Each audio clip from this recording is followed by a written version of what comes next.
Tyson says he's going to bet £1 million on Jake Paul knocking out Joshua. This is what I'm saying. How's that work? He can't, can it? Anthony Joshua could knock Jake Paul out with it. So if it goes any other way, you know. You give me a headline there, by the way. If it goes any other way, you know it's been fixed, don't you? Joshua now? I know that I will beat Anthony Joshua's. Said he wants to fight Anthony Joshua in 2026. And the haters online are like, yeah, do it. Well, they're like, what about now? Yeah. They're like, what about fight him now? You don't want to fight Jake Paul. I hate it. And Jake Paul's starting to piss me off. Jake Paul's boxing rise has been full of loud call-outs and headline fights, but this time he might be walking into the most dangerous night of his career. The YouTube star turned fighter is now linked to a possible clash with Anthony Joshua. Paul's built a big following and scored some notable wins, but boxing experts are warning that facing a two-time heavyweight champion could be a nightmare. With Joshua's knockout power and experience against the best, many believe this fight wouldn't just be risky, it could end Paul's run in brutal fashion.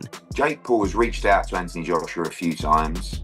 I've spoken to Nakisa, Jake's manager. It's never a fight we anticipated. It's never a fight we've targeted, but if you want Jake Paul to be the warm-up fight, and obviously financially it's a great opportunity for AJ, and you want to provide AJ and probably in turn Matchroom with the opportunity to extinguish Jake Paul from the world of boxing, then maybe AJ will oblige.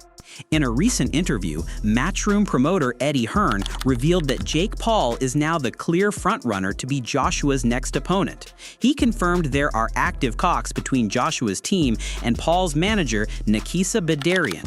Hearn admitted the matchup is extremely dangerous for Paul, but said its commercial value is massive. As things stand, he expects the fight to land in early 2026. Jake Paul's manager here last week, and he's open to the fight. Any developments on that? Lots. I mean, this bizarre world that we live in, I think Jake Paul is absolutely the front runner to fight Anthony Joshua next. I'm here in New York for meetings about that fight. There's an open dialogue between myself and Nakisa, an MVP. I don't know what to tell you, Bridgie, other than it's mental. I mean, I can't sit here and tell you this is a 50-50 matchup. The whole thing is bizarre. I think it's extremely dangerous for Jake Paul. I've got the general feedback is the boxing world saying, please, AJ, go in and evaporate this young man from the boxing world so we can all get on as normal. You've got Jake Paul fans thinking bizarrely they can beat Anthony Joshua. And the most bizarre thing out of everything is that Jake Paul genuinely believes he will beat Anthony Joshua. Paul has also hinted the fight is close to becoming a reality. He revealed that he and Joshua have been exchanging direct messages and that Joshua even called him to push the idea forward. Paul said the plan is to stage the fight late in 2025 with a full bout set for early 2026. Bedarian backed that up, confirming serious discussions are underway for what could be a huge event. Now, I know you're after a world title, but if that doesn't materialize, I know the Tommy Fury name has been floated about. Is there any other fighters who may not be world champions that you're looking to face? Yeah, I mean, Anthony Joshua. I think that's the main one that, we've talked a lot about is if it's not for the title, it's looking at Tommy, if he's reasonable, and then Anthony Joshua. And he's adamant that he wants to make that fight happen at the end of 2026. Anything's possible. And so I like the challenge. People, that's the criticism. Fight someone in their prime who's a beast. I think people just want to see me lose. That's really what the message is behind it all. And Anthony Joshua is an insane fight, but I want that challenge. We've been DMing back and forth. He wants to make it happen. He called me up, and it's looking very likely for next year. Paul says a fight with Joshua could help revive boxing. He believes it would bring fresh energy, attract new fans, and grab worldwide attention.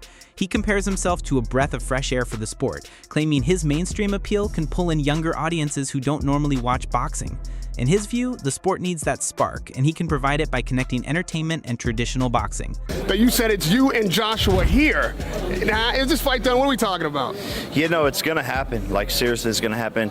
We were talking with Turkey tonight, negotiations live in person, which are always fun. But it's going to happen, and it's just such an exciting fight that crosses the whole globe.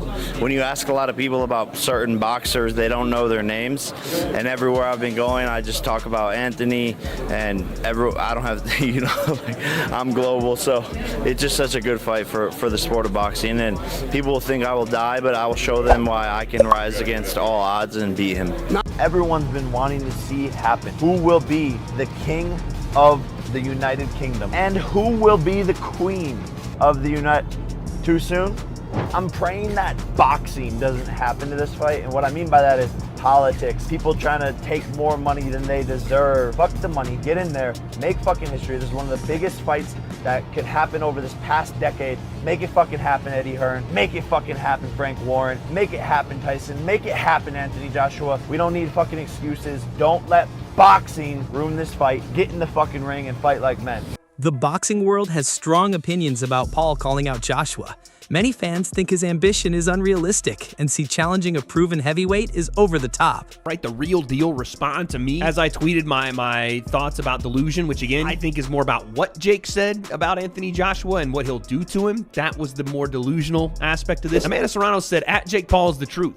Funny, they say he's a fraud for wanting easy fights. Then he asked for the toughest fights ever, and they say he's nuts. Listen, he was scheduled to fight Canelo Gervonta, and now he's calling out Joshua. Come on, who else is doing this? Oh, crap, on second thought, he is out of his freaking mind, you're right. That was more of just Amanda backing her guy, you know what I'm saying, the co-founder of MVP and someone that she really respects in Jake. But in the middle there, I don't know if she would know or, you know, whatever, but she essentially says that Jake was scheduled to fight Gervonta Davis, and she's not the only one saying that. Dan Rafael said the same thing earlier that day or maybe yesterday. I can't believe that that's true or if that was really going to happen. Essentially, the idea being, had Gervonta Davis beat Lamont Roach, he was going to fight Jake Paul next. And this is why I say, like, it's delusional.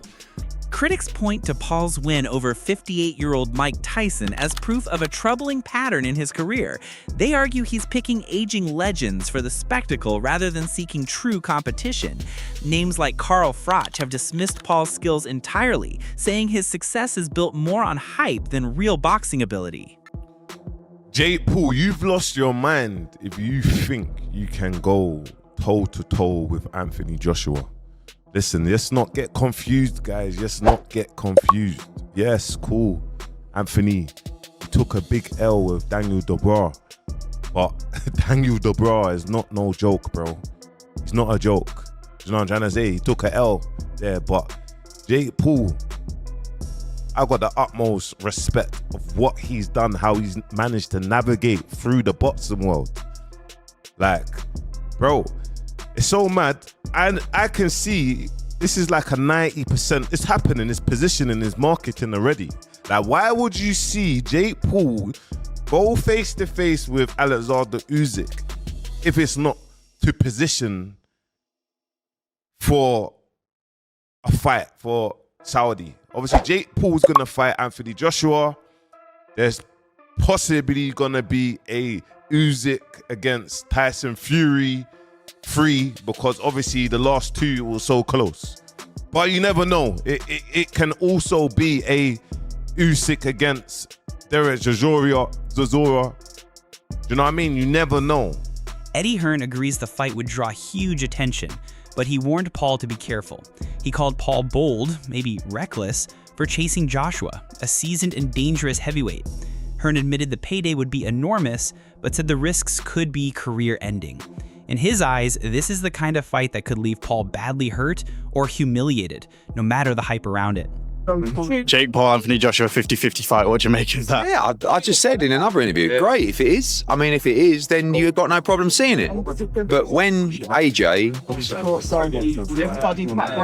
I mean, decapitates a strong word, but you know, when he renders Jake Paul unconscious like he did to Francis Ngannou, don't then say, oh well, it was Jake Paul. Do you know what I mean? I mean, when AJ beat Francis Ngannou, Ngannou just had a fight that could have gone either way with Tyson Fury. Fury. Then AJ Polak'd him, and everyone just said he's just an MMA fighter. You know what I mean? Jake Paul's not Francis Ngannou. But as I said before, if you want to see Jake Paul exit the boxing world, make the fight. Let's talk about AJ ever so quickly. I watched Jake Paul the weekend. I feel a bit dirty saying that because I'm not a fan of his, but he did say after the fight that he's sort of having DMs or he's dropping text messages to AJ. They're having a chat about a potential fight. What's your view on that, Eddie? Well, look, he's calling out Gervonta Davis, who is a 135-pound lightweight, and he's calling out Anthony Joshua, that's a heavyweight monster. I think Jake Paul is crazy enough to fight Anthony Joshua because the money would be absolutely obscene. It's a catastrophic mismatch that people would tune in to watch because it would lead to the end of Jake Paul. Hopefully not literally, but it's that dangerous that, you know, it's a fight that I don't think should really happen, if I'm honest. I would say about Jake Paul, and I've said this in a couple of interviews today, I do think you start after giving him a margin of respect. You know, I think this guy is going through the motions, he's putting the hard spars in. He just went 10 rounds with, yes, a washed up fighter, but a former world champion that did train for that fight. But they're very clever in terms of the opponents that they pick. They're not going to gamble unless the money's out of control. And it wouldn't surprise me if Jake Paul, wanted to move forward with an Anthony Joshua fight. Honestly, AJ's coming tonight. He's not exactly looking at Jake Paul going, oh, that's my dream opponent. Would he go in there and give him a hiding for, a massive chunk of money? Probably. I'd be saying, yeah, go on. I'd like to see it. Andre Ward also weighed in, saying fighters don't get bothered when someone like Paul calls out big names. Ward admitted he wouldn't even entertain it, calling it more of a circus act than a real fight. His comments reflect what many pros have been saying.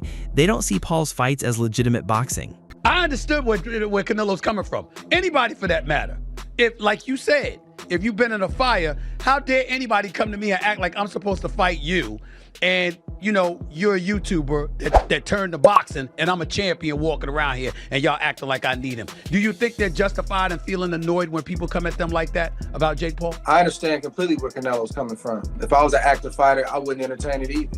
When you in the fire and you still in the game like that, you got real issues and beef going on. You got real opponents, like dudes that can really hurt you, that you need to figure out how to beat them and when we go fight and all that kind of stuff. I don't have time to entertain the circus. I don't have time for you to have my name even associated with a dude that ain't really a fighter like that. So I understand completely with it. He ain't got a lot of time to entertain that kind of stuff, but you know how it goes, Stephen A. People say they're not interested in something until that number get large enough and all of a sudden start making a lot of sense. Commentators Dave Farrer and Spencer Oliver highlighted how the potential Joshua-Paul fight has become a hot debate, with Saudi boxing boss Turki Al-Sheikh adding fuel to the fire. Speaking at Wembley, Al-Sheikh said Paul has already verbally agreed and even accepted a staggering 91-1 split in Joshua's favor. He called it a win-win test of legitimacy. Where are you on this nonsense? Where am I? I can't see it happening. I can't. Although yes, lots of money, so on and so forth. I can't see it. I just can't. It just obviously as someone who's been a unified heavyweight world champion going in against Jake Paul, it doesn't. Yeah, and it's like I'm also talking from a health and safety factor. It's like he's maybe a cruiserweight. Yeah. Anthony Joshua's a very big, strong heavyweight, and if he turns it on, it's not just a risk of a knockout. It's a much bigger risk. So I can't see it personally, but it's good talking point, I guess. Boxing legend Roy Jones Jr. gave a more cautious take. He said the fight could happen if Joshua wanted it, but it should be a smart move for him financially and competitively. Jones reminded everyone of Joshua's dominant win over Francis Ngannou, suggesting Paul would face the same fate. I want to change subjects just a little bit here. And Anthony Joshua, there's rumours circulating he could be fighting Jake Paul next. One, do you think it's good for boxing? And two, do you think the fight will happen? I think it's great for boxing. I think the fight will happen. AJ is 1-0 against these guys that come in to these boxing careers late. So why not? He's a perfect guy to take him out too. He took Ngannou out. Why would he not take Jake Paul out? And for him, he probably make more money fighting Jake Paul than he will fighting anybody else that he can fight right now. So why would he not do it? I mean, not that he needs the money right now anyway, but if he's going to do something, if you want to get a good win to put it back on the scene, that's a perfect win. You get a lot of money doing it. Tyson Fury, however, sees it differently. The former heavyweight champion boldly predicted Paul would knock Joshua out, saying he'd back him 100%. Fury even claimed it's a 50-50 fight and put 1 million pounds on the line. Paul fired back, saying he'd take the bet and raise it to 10 million pounds on himself to win, adding more fuel to an already wild conversation. So Tyson Fury just comes out with an interview saying that he thinks Jake Paul will knock out Anthony Joshua. I think this is probably like a troll attempt to get Anthony Joshua to fight Tyson Fury, but then again, I don't know. Maybe Alexander Usyk did more damage than we thought. I think Jake Paul knocks him out, Fury told Ring Magazine when asked about Paul versus Joshua. I just think Jake Paul would knock out Anthony Joshua out. I think Jake Paul is on the rise. I like his new heavyweight look, a bit chubby, a bit bulky, getting there, and he just did a great job over the aging. I mean, fool was like almost 40, you know, and he like was not a fighter for a long time or a boxer, you know. He's just in it for the check and the name value of his dad, you know. Aging Julio Cesar Chavez Jr., he was a middleweight, but still. I like how Jake Paul calls out the full spectrum from featherweight to heavyweight. Who'd he call out? Tank Davis and Joshua? That's just crazy. I see Richter scale call outs. Exactly. I will say, I don't know, Gervonta Davis could beat him too, even though he does outweigh him by like 60 pounds.